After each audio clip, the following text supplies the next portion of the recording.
In the previous video, I introduced the formula that I strongly recommend or probably want to require you to use with any percent change problem. And I mentioned that doing it the two-step way, while it can work for easy problems, starts to break down a little bit, at least become unwieldy once we get a problem that's a bit more complicated. Here's an example. So we have this painting with this value of $500, and then that value increases by 12%, and then decreases by 8%, and then increases by 20%. And we want to know what's the final value of the painting after that series of percent changes. So if I wanted to do it the two-step way, I could. It's just going to be a little bit of a pain because I have to start with my 500, and I'd have to multiply it by that 12% to find 12% of 500. So 500 times 0.12, and so I get 60. So okay, I take that, but I got to add that back to the 500 to increase it by the 12%. So we get 560. That number then flows into the next step where I'm going to have to find 8% of this so that I could take away 8% of 560. So I got to go back to the calculator and do 560 times 0.08, and I'm going to get 44.8. But then I got to take that and I got to subtract it from 560. So we'll go ahead and do that. And we get 515.2.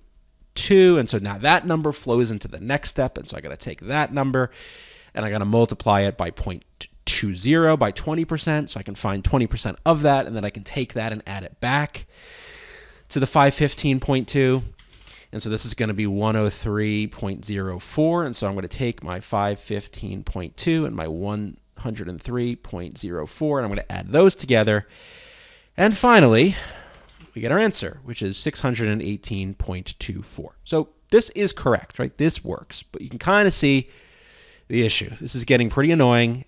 At best, it's time consuming. At worst, you might make a mistake at any of these steps along the way, and the whole thing gets wrecked. So what's the alternative? The alternative is to use our formula. And I think if you contrast this with the formula, you're going to see why the formula is so powerful. We start with our $500. And we want to increase it by 12%. So how do we do that? How do we increase by 12% using our formula? We multiply it by 1 plus 12% as a decimal. So we're going to multiply it by 1.12.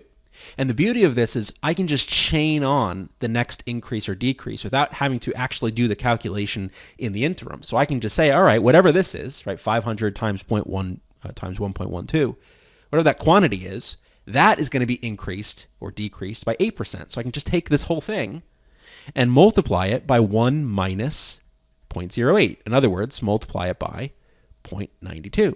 And then whatever the result of that is going to be increased by 20%. And so I can just go ahead and take this result and multiply it by 1 plus 0.20 or by 1.20. And in fact, this kind of series of nested parentheses looks a little bit complicated. You don't even really need that. Because multiplication is commutative and associative, you can just do these products in any order.